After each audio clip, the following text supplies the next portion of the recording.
Commissioner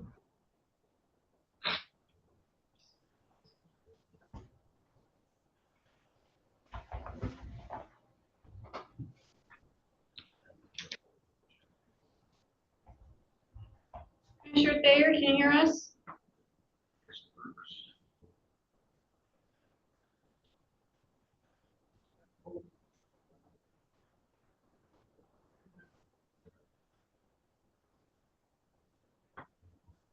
Commissioner Thayer, can you hear us?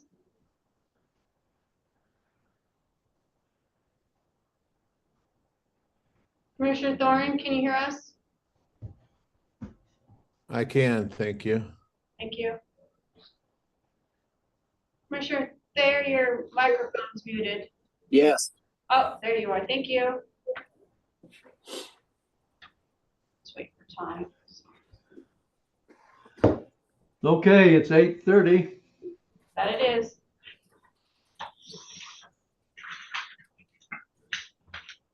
So we'll go ahead and start. First item we have is roll call. All right, Commissioner Conklin, Here. Commissioner Behrens. Coming. Okay, we're gonna continue. I'm gonna come back to Commissioner Behrens. He just got on. Commissioner Kashelhofer.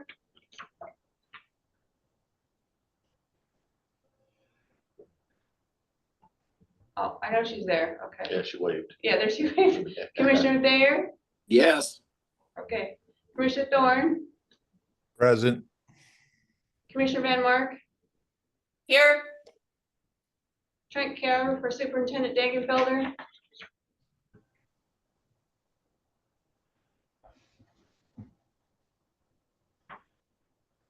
Commissioner Behrens. Here. Trent Carroll.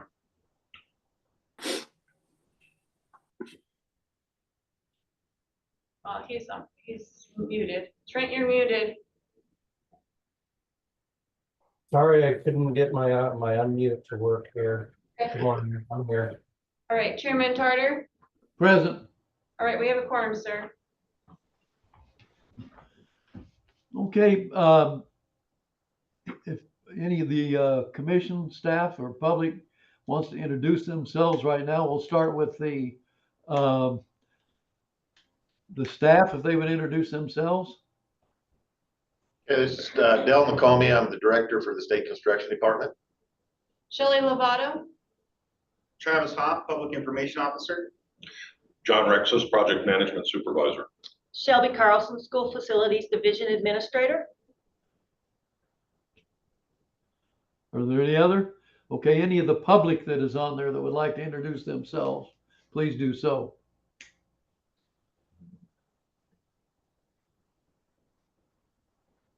Seeing nobody wants to be Mr. recognized.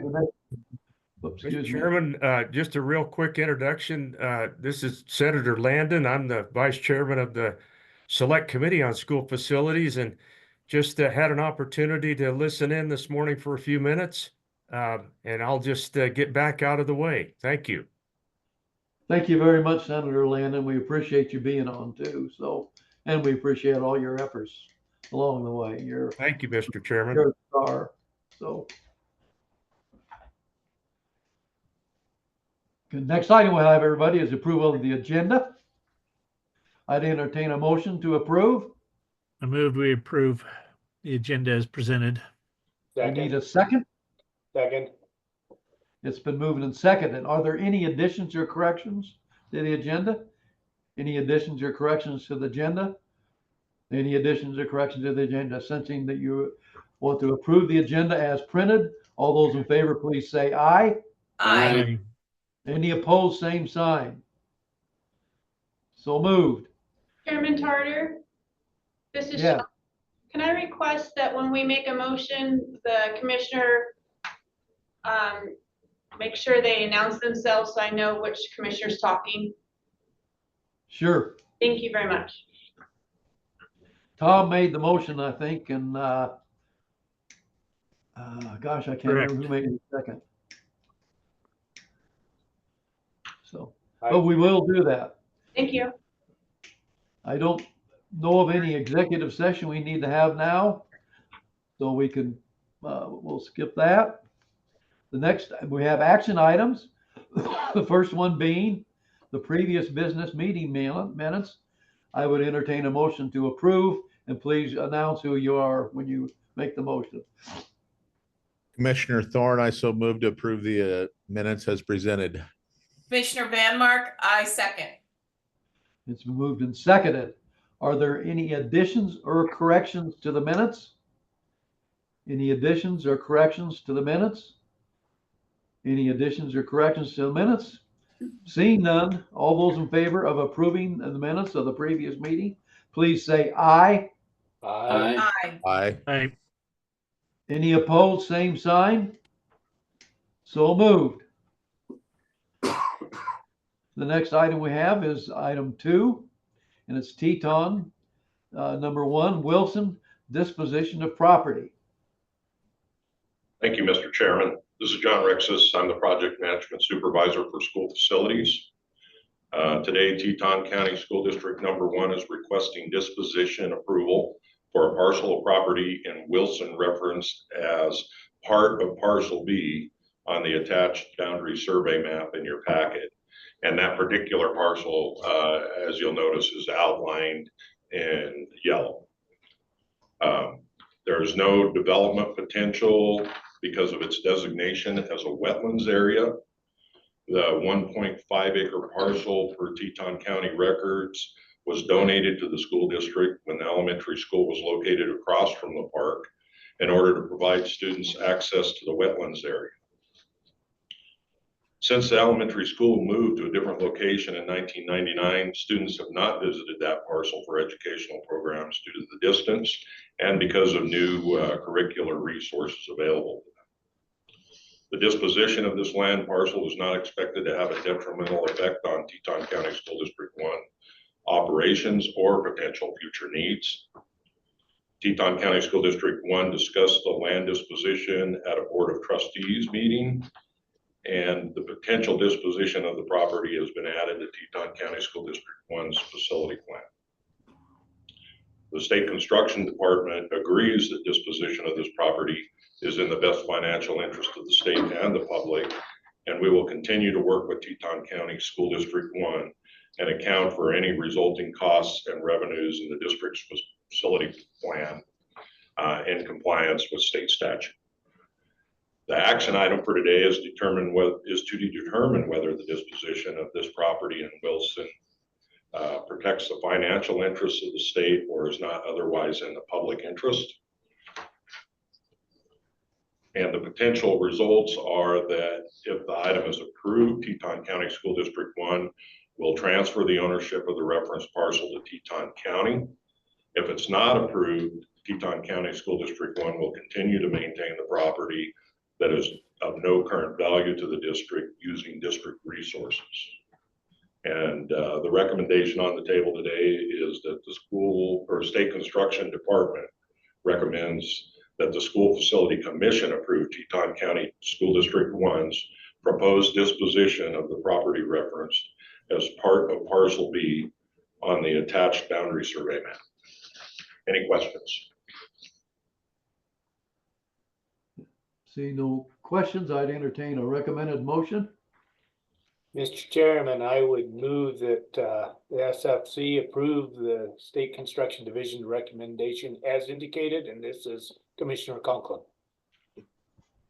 Commissioner Thorne, I would second that motion. Discussion? Discussion? Discussion. Seeing no discussion, I would ask for a vote. All those in favor of approving the motion, please say aye. Aye. Aye. If any opposed, same sign. Seeing none, the motion is approved. The next item we have is number 3, which is Lincoln County School District number 2, most cost-effective remedy studies presentation. Good morning, Mr. Chairman. Thank you. This is Shelby Carlson, School Facilities Division Administrator. So today with us, we have representatives from MGT who performed two most cost-effective remedy studies for Lincoln County School District number 2. One of those being for a capacity issue at Etna Elementary School, and one being at the Lincoln 2 Transportation Facility in Afton with a condition. So our purpose is to present it and take any questions you may have, talk through it, and then we will go into the summary sheet and hopefully get approval to move forward and adopt those Mercer studies. So again, the Mercer study is to look at potential remedies to resolve identified needs while delivering quality educational services. We come out of the study with one best remedy that provides the greatest benefit at the least cost. In 2023 annual review done by the department, at the elementary school was identified with a capacity need that was sitting at 102% in 2031. And was sitting currently at 104%. So we'll do I want to work all the way through Etna Elementary School first. We'll do that, and then we'll come back and do the Lincoln 2 Transportation Facility. So with this Mercer, we're looking to address the identified needs, that being the capacity need, provide a sustainable long-term solution, balance benefits, cost, efficiency, and educational outcomes, and then address current and future enrollment projections within the district. So with that, I would like to turn it over to Mr. Rob Tanner with MGT, and he'll let us know. And Narissa is actually in travel mode today. He's going to join us if she's able to. Rob, I'll give you the floor to walk through the presentation and talk about your evaluation of Etna Elementary School. Thank you very much, Shelby. First, my name is Rob Tanner. I am Vice President for the Education Solutions Group for MGT Consulting. And the first thing is, I just want to thank you for having me here. It's an honor and a privilege to work through this with you. If you want to just go ahead and start through the slides, we'll go through some of these fairly quickly because you're very aware of them. This is actually for the most part, if not exactly the same presentation that we gave to the Lincoln School Board as well. But as you're well aware, there's 3 different things that can trigger a Mercer study, whether it's capacity, condition, or adequacy. Next slide, please. Etna was a capacity issue, as Shelby pointed out. And some of the things that we wanted to look at as we started, obviously there's going to be some data collection. We did do some site analysis there on site, enrollment projections, capacity and utilization analysis, and then identifying how will we address those remedy options, and then finally a recommendation. Next slide, please. Report structure. It is a professional report, so it has an introduction and methodology. We tried to describe exactly how we analyze things, looking at also community demographics, and again, a section for enrollment projections, that capacity analysis, what remedies are available, and then what our final recommendation is. Next slide, please. And we did do several things when you look in the report itself, but I just wanted to highlight the population. So what you're seeing here is the historical population, and want to point out the first 4 bars there is the most important, because that's the the first one is 0 to 5 years old, but after that it's the school age population. And so the historical population has increased in those areas over the last 10 years. So that is, it's significant enough to note. Next slide, please. However, that being said, go back one more. There we go. However, that being said, this particular graph is looking at the projected population. And as you can see, those are trending down for the next 10 years. And so while there has been a increase in the school age population over the last 10 years, it's projected to kind of dip down back to where it was before. Next slide, please. So this slide is that historical enrollment of Etna Elementary, and then what the projections are for the school. We use 4 different modeling models to get there. We use cohort survival, average increase, decrease, straight statistical linear regression. And then the last one is school age population. And that one looks at what the school age population in the area was, find out what the capture rate for enrollment was, and then apply that capture rate to the projected school age population in the future. We combine those and we average those out to get our enrollment projections.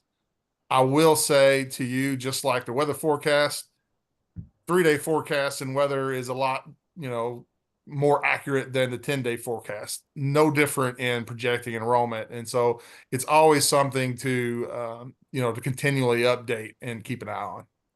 Next slide, please.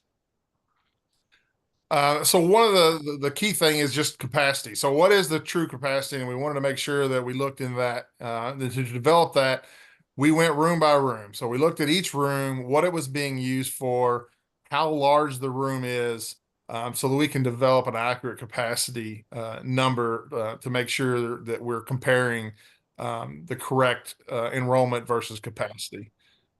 This particular school is a 4 through 6 grade school. So the restricted capacity of most of the rooms, set aside special education, is 25. What we found out when we got into the previous calculation was that that was actually many of the classrooms were restricted at 16, which is that 2 to 3, the kindergarten through 3rd grade capacity by mistake. And so the previous capacity that triggered the Mercer, I believe it was 285 or 290. I don't have it right in front of me. It's in the report, but that wasn't the true capacity. The true capacity is 358. Next slide, please. So applying that to the actual enrollment, the column on the left there are the historical, columns on the right are projected. You can see the actual utilization, as Shelby pointed out, was that where they were saying it was 100%, really was only 76%. And then when we looked at the projection enrollment, that utilization number never goes above 80 in our projections. Next slide, please. So based on that information, typically when we're looking at capacity, we would look at, non-construction opportunities first, things like, moving the attendance boundaries to another school if there was room available, grade reconfiguration if that was a possibility, those type of things. Then we would look at, maybe an expansion of the school or new construction of a school, even worst case, a new construction of a school, those type of things. But because the projected doesn't go above 80% over the next 10-year period, we really didn't dive into that. Our recommendation is don't make any changes, continue to monitor utilization, but no change at this point, given that information that we determined. Next slide. And I think that's it for Aetna. So be happy to take your questions if you have any. Are there any questions? Any questions? Please continue on, Rob. All right, Mr. Chairman, what I'd like to do is move over behind tab 4. And I'll walk us very quickly through the summary sheet because it really summarizes primarily what Mr. Tanner has shared with us. So I'll hit the high points that weren't covered, and I'll give you the motion. Again, we can then take questions if you have them before you vote. So a little bit of background. In 2023, the legislature appropriated funds not to exceed $95 million for certain projects. The state construction department had designated Aetna Elementary School for $4.3 million, anticipating that we would need an addition at that facility. As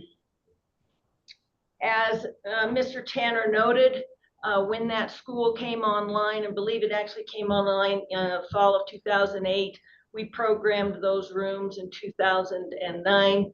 And when we did that, they were programmed as K3 rooms and not as 4-6 rooms. And so once we got that corrected with the proper capacity at 25-1 using a square footage of 40 square foot per student, we did not have a capacity issue at that school. So MGT's final recommendation for Etna Elementary School is to make no changes at this time and monitor enrollment. We did take this before the Lincoln County School District number 2 Board of Trustees last week on November 13th, and we got a unanimous concurrence from the board with MGT's recommendation. So the adoption of this Mercer would allow us to put the results into the facility plan, and then it would also then allow the state construction department to look at that $4.3 million and use those funds for other districts that have ongoing Mercer studies as we speak. Our recommendation for the commission is the State Construction Department recommends that the commission adopt the MGT report entitled Most Cost-Effective Remedy Study, Etna Elementary Capacity, dated November 13th, 2024, as its written determination and the non-construction remedy of no changes at this time for Lincoln County School District number 2, Etna Elementary School as the most cost-effective remedy. This remedy is in the best financial and educational interests of the state and takes into consideration the most efficient and cost-effective approach in order to deliver quality educational services. Enrollment projections should continue to be monitored annually at Etna Elementary, so any potential student number increases can be addressed promptly. And with that, Mr. Chairman, if there's any other questions. Okay, commission, are there any questions? Any questions? I would entertain a motion then. This is Commissioner Kesselhofer. I move that the SFC approve the State Construction Department's recommended motion as written. I would entertain a second. I second. This is Commissioner Ferentz. Tom Ferentz seconds it. Discussion. Discussion. Since you're ready to vote on the motion, all those in favor of the motion, please say aye. Aye. Any opposed? Same sign. So moved. Next item will be item 4 on our agenda. The request for adoption most cost-effective remedy, Etna Elementary School. Actually, The Mr. bus Chair, barn. Right, there. Lincoln County number 2 bus garage. Right, my air. Yep. So this one was identified with a condition need. The 2023 facility condition assessment scored this with a 0.68 out in 5 years, which would have been 2028 at that point in time. Again, we're just trying to determine the best solutions to resolve those identified condition needs and provide a sustainable long-term solution for the district. And with that, I will turn the floor back over to Mr. Tanner to cover their analysis and review of the Afton Bus Garage. Thank you. As we mentioned before, this one was triggered by condition and very similar tasks, except for because this is not an educational facility, even though it's in an educational district, it doesn't have enrollment projections or capacity analysis. This is strictly condition. Next slide. And the report is structured much in the same way with the introduction, methodology, examination of the current conditions, remedy options, and recommendations. Next slide, please. Facility condition index is the key metric for looking at a condition of any facility, whether it's educational or not. And it's calculated by dividing the deficiency needs or the cost of the deficiencies that are present by the overall replacement value of the facility. That comes out in a percentage item, and anything over 30% is what triggers the most cost-effective remedy. Next slide, please.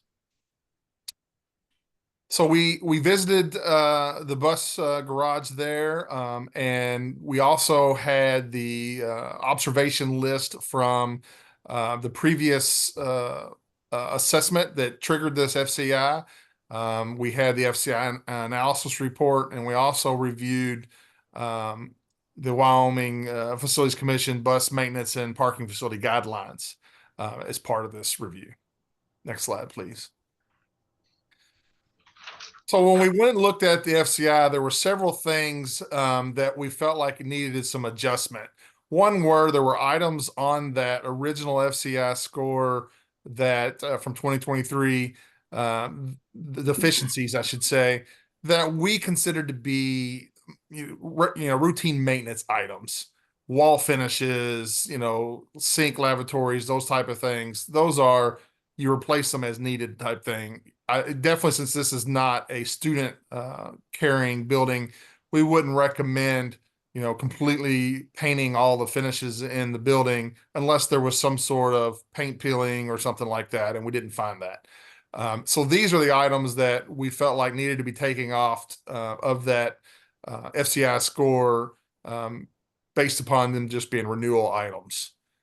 Next slide, please. And then we also found that there were items on the FCI deficiency list from 2023 that had already been addressed. And these are the items that we found that the school district had already addressed prior to our visit. So we pulled that back off as well. Next slide, please. And then there was multiple items that in the original deficiency list had a life cycle that in our experience may need to be adjusted. And for example, with that is some of the electrical equipment. They had a replacement of the electrical equipment at 30 years. And in this particular situation, with not having in a high distressed area of the building, we didn't feel like that was appropriate. Typically, we would see those life cycles be more at 40 to 50 years.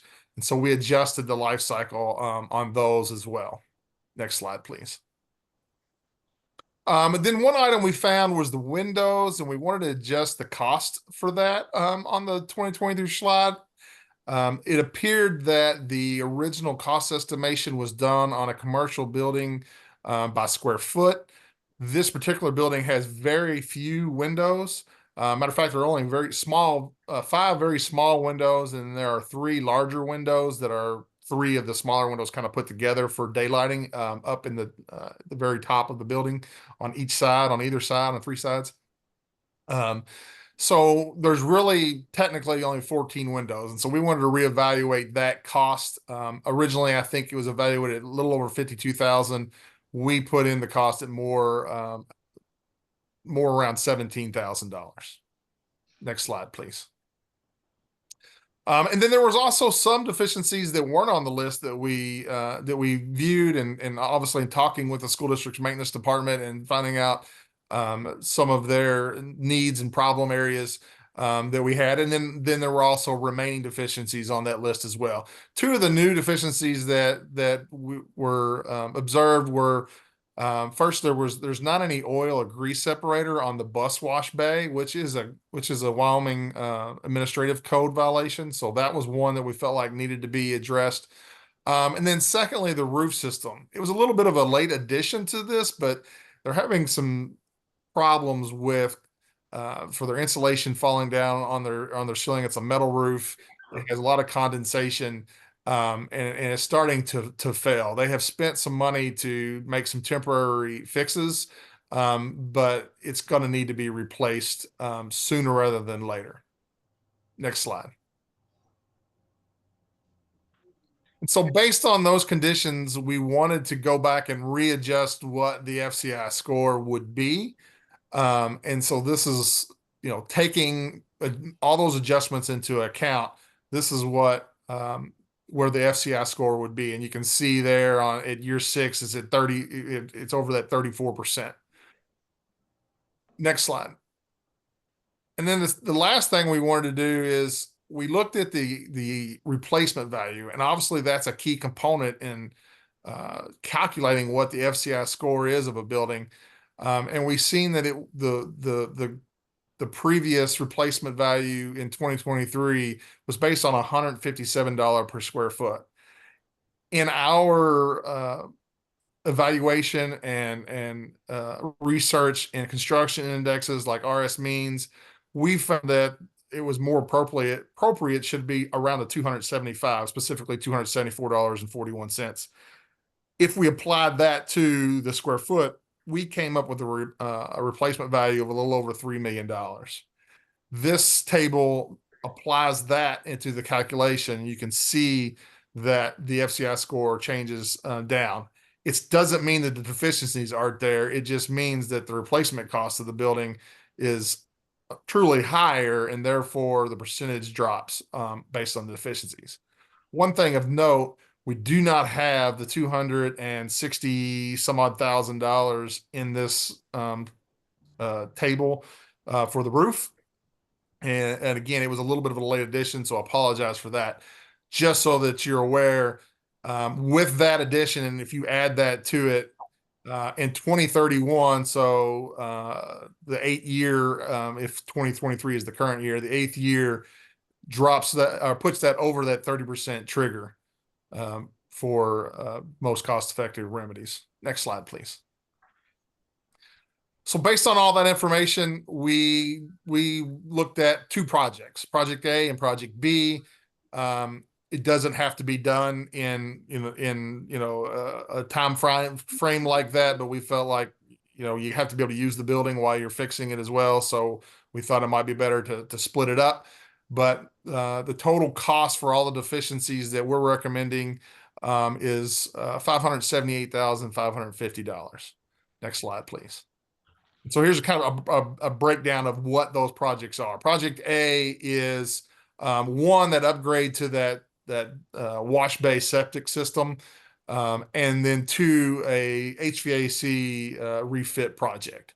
And there's several pieces to that project, whether it be the controls, the air handler, or the actual gas-fired tubular heat that runs across the ceiling. But we put those together. And Project A comes in at a little over $200,000, $210,000 and some change. Next slide, please. Project B is that roof replacement that we talked about. Fire suppression update. The fire heads, the sprinkler heads are recommended to be replaced every 15 years. From our best research, talking with the distance and looking at them, we feel like they're original, so they're approaching 25 years old, and so those need to be updated generally every 15 years in a garage type situation or a maintenance facility type situation. And then also the fuel dispensing pumps, which obviously is critical to the operation. You got to have fuel for your buses. The district has replaced the actual cabinets and hoses and those things at the bus garage, but the pumps are submersible pumps down in the tanks. And they, are approaching the end of their anticipated life cycle, and probably should be replaced before they break, so that you don't have a shutdown of sorts. And then the last thing on this project is a two-post lift replacement. The 4-post bus lifts have been replaced. The 2-post lift, again, is approaching 30 years old, and at the end of its anticipated life cycle. This 2-post lift is what they use for their fleet vehicles generally, but it is a necessity for the work that they do at the school district. And then Project B, as you can see there, is $368,200. Next slide, please. And so the last thing we have for you is what that FCI score would look like if we've made all these adjustments, if we do these recommended repairs. As you can see, going out 10 years, it puts the school district in a very good position condition-wise for the next 10 years and beyond, honestly, so that this is a useful facility for them, a valuable facility for them. Next slide. And that is my report, and I'd be happy to take any questions you may have. Are there any questions for Rob? Any questions for Rob? Any questions for Rob? Seeing none, I'll turn it back over to Shelby. All right, Mr. Chairman. So I am now behind tab 9 on page 63 of your packet. In 2024, the legislature appropriated $10.6 million for design and construction of a remedy for the Lincoln County School District Number 2 transportation facility. That legislation does state that we have to look at the most cost-effective remedy, and it needs to be included in the district's facility plan. I think most of the rest of this is just a repeat of what Mr. Tanner has already shared with you. So I'm going to flip clear back to page 71 and talk about the potential results. If the Mercer is adopted by the SFC, it will allow STD to incorporate the Mercer into the district's facility plan and release the funds that were appropriated in 2024 to perform the design and construction of the system upgrades at Lincoln County School District Number 2 Transportation Maintenance Facility. If the Mercer is not adopted, the district will have to make the necessary upgrades utilizing their existing major maintenance funds, which would strain those funds for use in other areas of need within the district. And the 2024 appropriated funds would be reverted back to the state. And what I would say is obviously we've got a lot more funding than this project's going to cost. So we will utilize the funds that need to be used to complete this project, and then those funds by the law would revert back to the state. The recommendation, the State Construction Department recommends that the School Facilities Commission adopt MGT study entitled Most Cost-Effective Remedy Study, Lincoln County School District Number 2 Transportation Maintenance Facility, dated November 13, 2024, as its written determination, and option 2 to perform the identified facility system updates for the Lincoln County School District 2 Transportation Facility as the most cost-effective remedy. This remedy is in the best financial and educational interests of the state, taking into consideration the most efficient and cost-effective approach to address building and facility needs. And Mr. Chairman, if there's any questions from the commission regarding the recommendation or appropriation or any of that. I'll ask for a motion, and then we can ask for that under discussion. I'd entertain a motion.